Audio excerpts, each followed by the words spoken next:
For AI, for experimental physics at the moment, does not immediately solve our experimental problems. At the moment, I see it mostly as accelerator. Like simulations are set up by AI and I don't have to do it myself. Measurement scripts can just be written by AI. But in the long run, we have to go towards more automation, and then AI will, to some extent, become a threat to experimentalists. And then the good thing for us is that the theoretical science will have probably solved many of the initial questions that we are now facing. But I would still suggest to any experimental physicist or experimental scientist to really focus on how can AI at the moment accelerate my research, even if it is not taking away many of the manual tasks that we do day to day.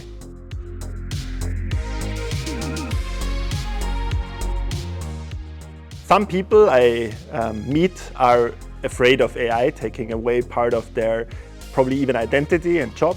And for me, AI at the moment is very optimistic future. It kind of gives me more agency. I can do things that were before not possible for me. In the end, the fear to some extent has to be solved from a political angle as well. Like we have to decide how much do we allow AI to fundamentally change our day-to-day life.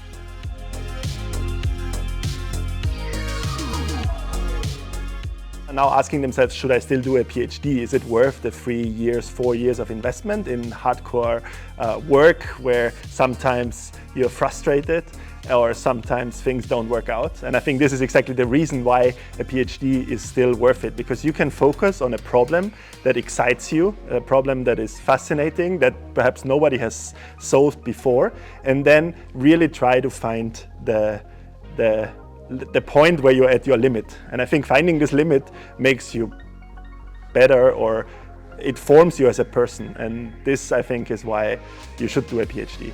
Should you do a PhD just to have a better chance in accelerating your career in a company or becoming professor? I think that's the wrong motivation to do a PhD, because this is just gonna change in the next years.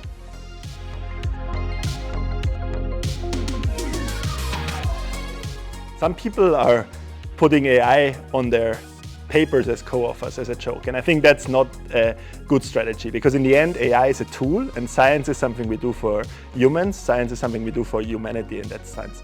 But we should definitely put AI or the models we use on our method sections or stuff like this. There, the challenge is now that AI models change and nobody can reconstruct the state of a model 2 years ago. So reproducibility, in my opinion, cannot depend on the AI model you used. So that's definitely something that is very important in this kind of research.